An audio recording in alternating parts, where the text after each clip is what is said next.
নমস্কাৰ বন্ধু বান্ধৱীসকল। আজি পলিকেপ ষ্টেণ্ড ফেন এখন কইল নতুনকৈ গুঠিব লৈছোঁ। 16 স্লট 25 mm,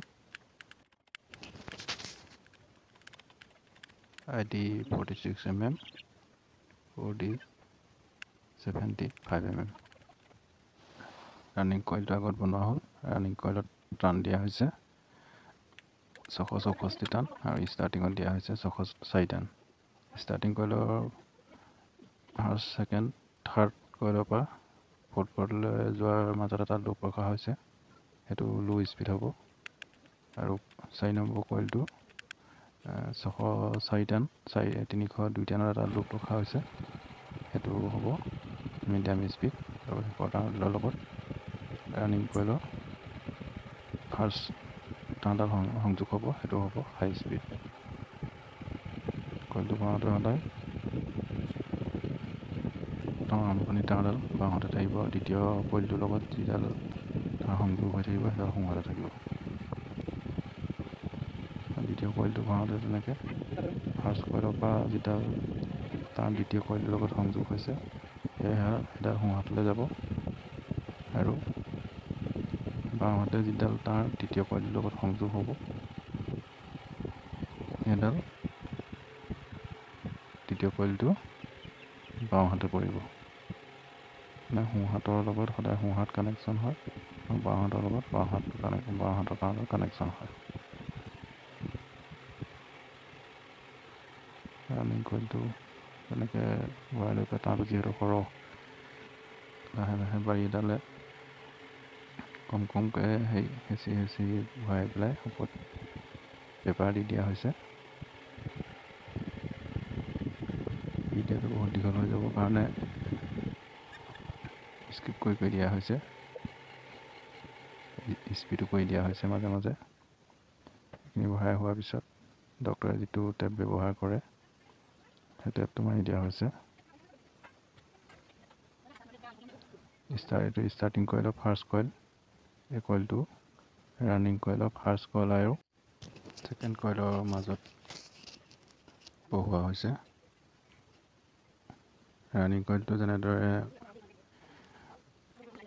ফিটিং কৰা হৈছিল ষ্টাৰ্টিং কইল সেইদৰে ফিটিং কৰি দিয়া হ'ব।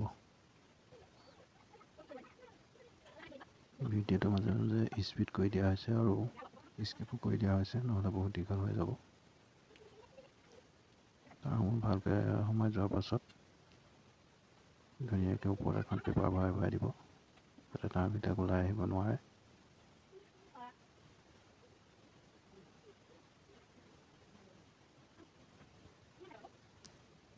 ফিটিং কৰি গ'লে হ'ল।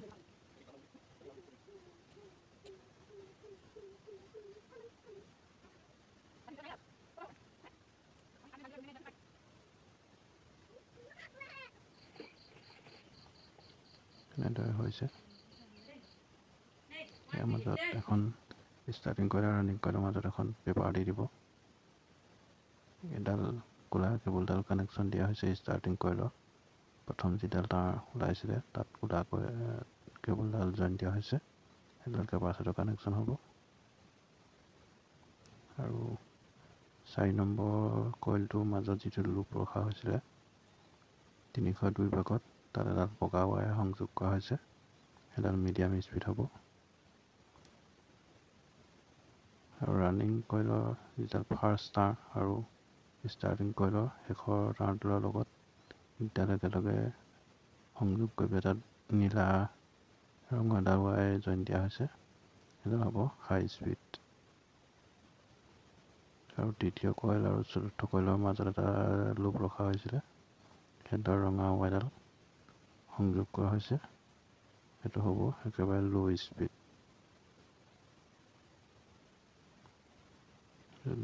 আৰু ৰানিং কইলৰ একেবাৰে শেষত যিডাল তাঁৰ বাচিছিলে তাত হালধীয়া এডাল সংযোগ কৰা হৈছে, সেইডাল কেপাচিটৰ হ'ব। সেইটো কেপাচিটৰ এডাল ক'লা ডালত হ'ব, এডাল হালধীয়া ডালত হ'ব। কাৰেণ্টৰ AC কানেকশ্যনৰ এডাল ৱাই হালধীয়া কেবুলডালৰ লগত জইন থাকিব, আনডাল কানেকশ্যনটো যেতিয়া নীলাডালত পৰিব তেতিয়া হাই স্পীড হ'ব, বগাডালত পৰিলে মিডিয়াম স্পীড হ'ব আৰু ৰঙাডালত পৰিলে ল' স্পীড হ'ব। ভালকৈ চল্ডিং কৰি পেলাই ক্লিপ চেপ দি ধুনীয়াকৈ গাঁথনি কৰি দিব। এতিয়া টেষ্ট কৰি চাওঁ। এতিয়া ৰঙা ৱাইৰডাল ল' স্পীড, এইটো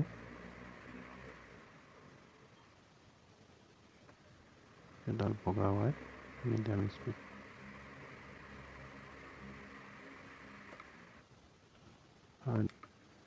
হাই স্পীড। ভিডিঅ'টো চাই ভাল লাগিলে যদি like, comment, share and subscribe কৰিবলৈ নাপাহৰিব। ধন্যবাদ।